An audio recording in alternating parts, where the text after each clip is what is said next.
I'm Aaron from PhoneDog.com, and it's part 2 of the Atrix HD versus Lumia 900 dogfight. But first, gotta give some love to Best Buy Mobile, because when you go into Best Buy Mobile, you don't deal with rebates. You walk out the door without dealing with paperwork, waiting 8 to 10 weeks for those obnoxious debit cards. You get the money up front, basically, so you can go to the club, you can go get those drinks, you can go to the mall and spend it on cool t-shirts, whatever it is you like to do. Thanks to Best Buy Mobile. They hook us up with a lot of awesome phones for use in our One Paw Bandit giveaway game, which we turn around and give to you. Let's kick it off. It's part 2 of a dogfight battle. Android versus Windows Phone, device versus device, Motorola versus Nokia. Who's going to win? Let's take a look right now. Part 2 of the dogfight battle kicks off again, and like I said in part 1, let's say you walk into the AT&T store, you're like, I don't want to spend $200, I don't need a Galaxy S3, I don't need an HTC One X, but you're like, you know what, I want a high-end phone, and I don't want to pay too much money for it. Both of these are killer devices. The Motorola Atrix HD, $100 at AT&T, just been out for a couple of weeks, has a nice Kevlar back, it's durable, it's got Gorilla Glass, and it's available for $100. Then you have the Lumia 900, been out for a little longer, but has a couple of different cool colors, blue, white, pink, and then black as well. And you've got that option for $49.99 on AT&T. So a little bit cheaper. Windows Phone versus Android, Nokia versus Motorola, high-end smartphone versus other high-end smartphone. Let's kick this dogfight off phone dog style. So let's go back into part 2 and take a look at the browser on both of these devices. 4G LTE out of the gate on both. So we're going to load up PhoneDog.com on both of these. PhoneDog. Trying to do this while I'm typing. Bam.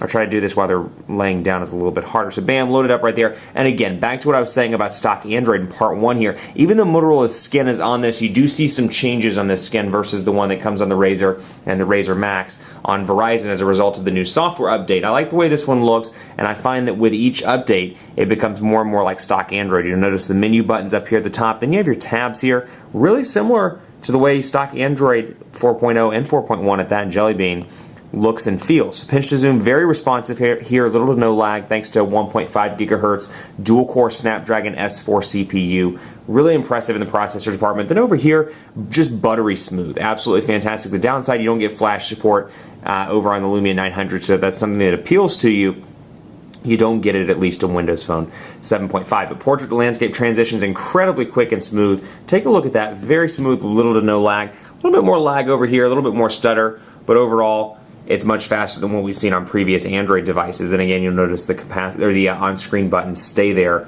at the bottom. But I do have the option to scroll on the page here, and let's just say, go up to the very top.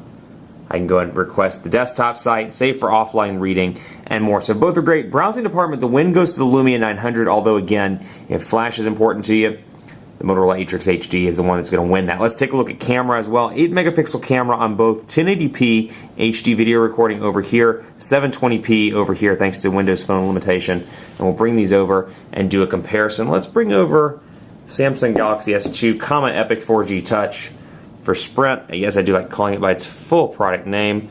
8 megapixel camera over here. Really impressed with the camera on the Atrix HD. Got your zoom capabilities right there, your ability to flip it back and forth between the front-facing camera, and then you got your button here. You got your ability to switch it between camera and video recorder as well to take advantage of that 1080p HD video recording. So we're going to come in here and take a picture. Let's let it focus in. Bam. And actually, this is one I took the other day too, so you can see this one. Picture taken, and then of course here's the text one as well. And actually, you know what, I'm going to take this one again just because I want to do a text picture between these two to really show you the difference of these cameras. So I'm going to bring in this press release here.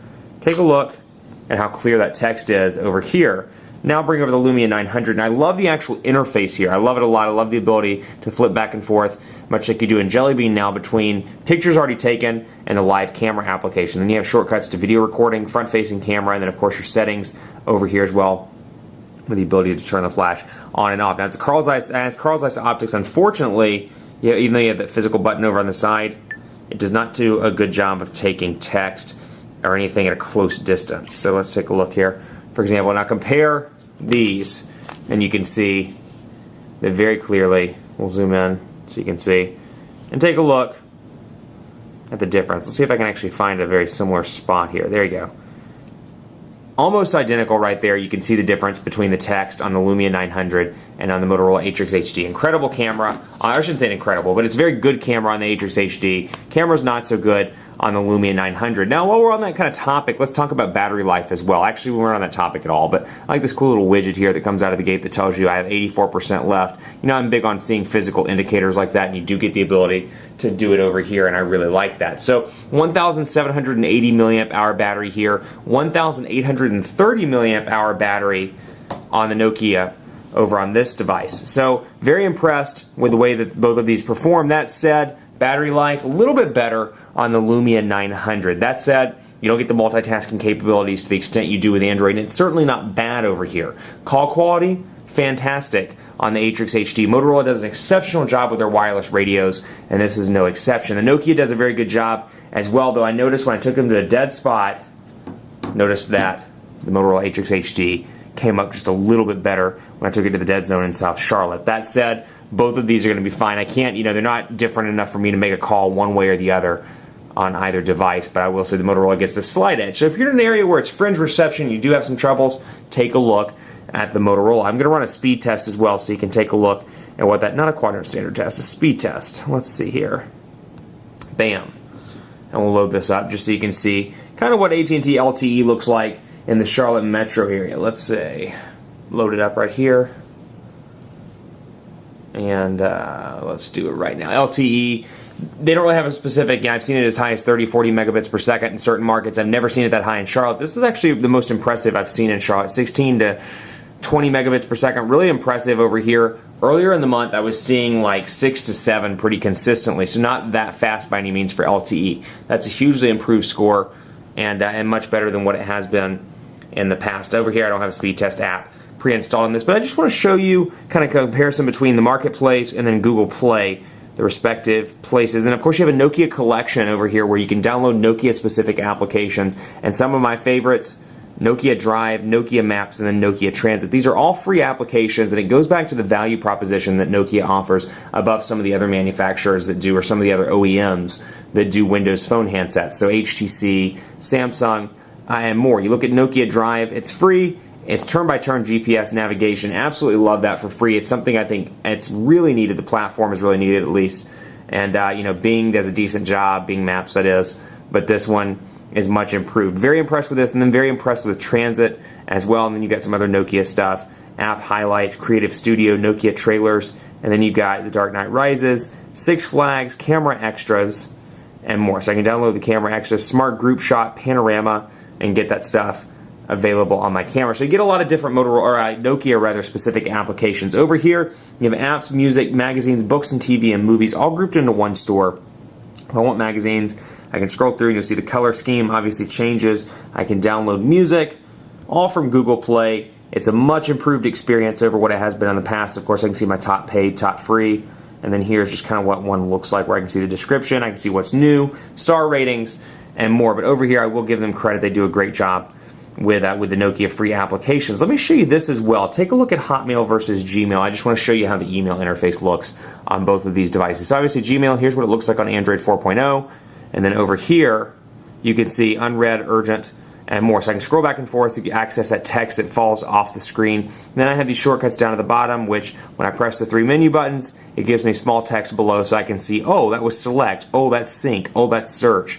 And I can access my settings kind of similar to how you do on Android as well with the 3 dots. Then down here, if I don't know what one is, I can press and hold it, and it shows me, in that case, show all labels. Kind of shows me what it actually is. Just to show you some of the comparisons here as well between the phone applications. We'll load these up, and you can see the history is what starts out by default over here. Here's my dial pad. Got a nice big dial pad on both of these devices. Then I can access recent calls, and over here I have my history, and I have quick access to voicemail, contacts, where I can go in here, and more. Now, one thing I really like about Windows Phone, the People Hub, it does a great job, and you can see, for example, my most recent status update. Then I can come in here and see what's new. So if I've shared my Twitter account with it, which I actually just removed it a couple of days ago, I can see what's new on my Twitter account, and then I can go back down here to this Me tile that you saw down here, and I can post a message, I can check in, I can set chat status, and I have notifications as well of when people have sent me tweets and Facebook updates and more. So I've got that ability from here, and Local Scout is another very cool application where I can see, eat and drink what's nearby to the office. I can say Rock Bottom's pretty close, Dixie's Tavern's pretty close, got Re-Rock pretty close, I've got Blue, Capital Grill, fantastic, BLT Steak, Blackfin, all these places not too far away from my office, and I have a map up here if I want to see it. So I've got this, when I land in a city like San Francisco or New York or Chicago, places I go all the time for work, and I'm like, you know what, this time around I'm staying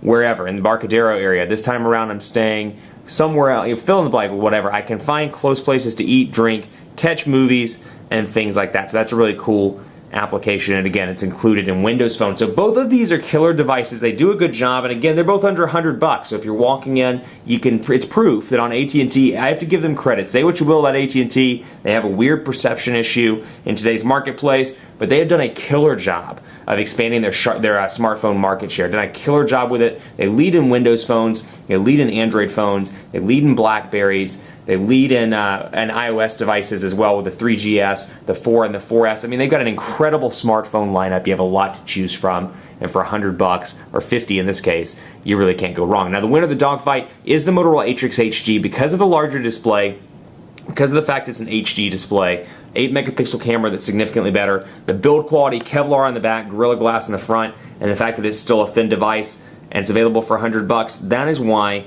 this one wins the dogfight. That said, Lumia 900, killer device. This one's won quite a few dogfights in phone dog history, and it's even better now that it's $50. So I think with either one of these devices, it's really going to depend on A, what platform you want, and B, which design you prefer. But that said, you can't really go wrong with either one of these devices. Much more coverage to come on PhoneDog.com with the Atrix HD, the Lumia 900, so stay tuned and keep it locked on the site at PhoneDog.com. Be sure to like us on Facebook, Facebook.com/PhoneDog. Be sure to follow us on Twitter as well. Hit me up. Let me know what you think of these two devices, PhoneDog_Aaron, and on Facebook at Facebook.com/PhoneDogAB. And of course, cast your vote for your favorite device in the official smartphone rankings at PhoneDog.com/rankings. It's almost weekend time. That means I'm going to sign off and finish editing these videos. Thanks so much for watching, and as always, we'll see you next time.